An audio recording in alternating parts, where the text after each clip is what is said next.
Assalamu alaikum, урматтуу көрүүчүлөр. Ушинтип буга чейин айтылып келген болчу, Ворух анклавына бараткан жолдун курулушу жөнүндө. Бирок анын картадан кандай көрүнүшү бизге белгилүү эмес болчу. Садыр Жапаровдун 2 күндүк иш сапарында ошол жолдун кайсыл жерден өтөрү жөнүндөгү карталар көргөзүлүп, бизге белгилүү болду. Мына ошону биз эми күнгөй тескейин карап көрөлү. Мага дагы түшүнүксүз. Айланма жолдун салынып жаткандыгына таң калуу менен мен сиздер менен ой бөлүшөм.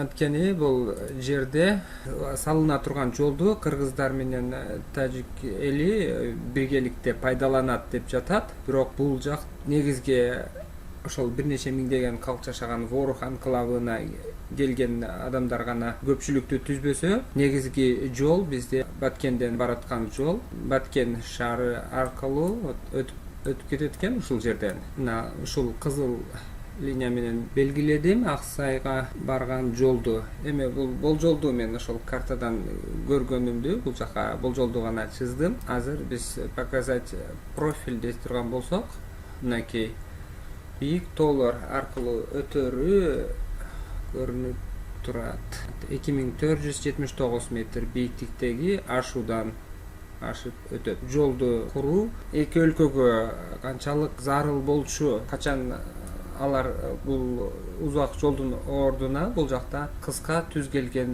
жол бар болгон учурда сиздерде суроо пайда болгон жокпу? Мына ушул айланып өткөн жолду биргеликте пайдаланабыз деп, анан мына ушул жердеги айылдар кийинчерээк Тажикстанга өтүп кетеби? Болбосо айланма жолдун бизге анчалык деле зарылчылыгы жок. Бул тарапта калктуу пункттар, Ворухтан жогору тарапта жайыттар гана жайла. Анан дагы бир суроо, бул жерде ушул жерде кайчылаш жол кандай болот? Эми бирок жолду эки тарап бирдей пайдаланат деп жатат. Ошондо биздин мына ушул талаалар аркылуу бөтөн жарандар кеңири өтүүсү бул жергиликтүү калк үчүн канчалык коопсуз, алардын мал жандыктарын, жайыттарын аралап өтүп, анан ошол жерде турист сыяктуу же болбосо мындай бир жергиликтүү калкка кандайдыр бир коркунучтар болбойбу деген суроолор туулат. Анткени биз өзүбүздүн мындай чек араны жакшы карай албаган, бул узун жолду бойлото дагы биз коопсуздукту сактоого ишенбей турам да. Төмөн тараптан башталып жатат. Мына ушинтип жогору карай көтөрүлүп олтуруп ашууга келет экенбиз. Кайрадан мына ушул Ворух анклавына түшүп келет экенбиз. Эми бул мурдагы губернатор Султанбай Айжигитов бул жолду айтпадыбы? Мындай мина замедленного действия деп ушул. Мынакей, урматтуу достор, Баткен областы тоо этегинде жайгашкан. Сүлүктүү ушул Баткен Исфара тарабы, мындай тескерисинен алып караганда, тоолорду жогору кое турган болсок, мына ушундай этекте Тажикстан Республикасы. Мына ушинтип Баткен тараптан кеткен жолду мынакей. Бул эми картадагы чийимдер көпчүлүк эле биздин жерлерди Өзбекстанда деп Тажикстанда деп көргөзүп жатат.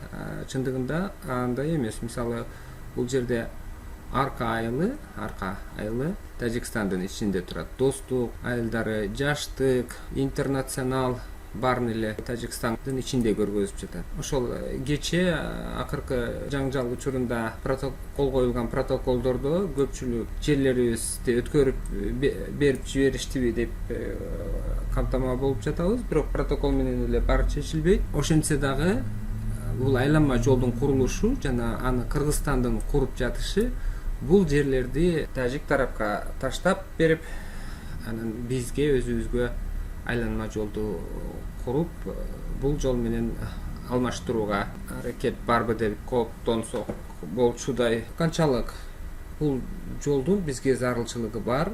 Жергиликтүү тургундарга керек дей турган болсок, мынакей Баткенден жайытка чыга тургандар мындан ары жайлоого чейин уланбайт да бул жол. Андан ары дагы жөө жалаң басууга туура келет экен. Ворух анклавы башка калк жок экен. Жогору тарапта мен кимдерди канчалык карасам дагы эч ким көрүнбөйт. Бул жакта калктуу пункт эмес. Бул жерде калк бар экен. Мындай негизги калыпты басымдуулугу Ворох анклабында жашайт. Неге мына ушул жерден өлчөп көрөлү? 9 километр Ак-Сайга чейин. Ворохко чейин ала турган болсок, Ворохко чейин 11 километр, 10 километр десек дагы болот. Анын ичиндеги жолдоруна биздин тиешебиз жок. 10 километрдей аралыкта жол салса, мына ушул Исфана жолунан алып андан ары улап кеткени. Ушул эле учурда бул Баткен элинин дагы кызыкчылыгы ушундай мамлекеттик деңгээлдеги стратегиялык долбоорлордо жана эл аралык долбоорлордо Баткен элинин жергиликтүү калктын кызыкчылыгы корголушу керек.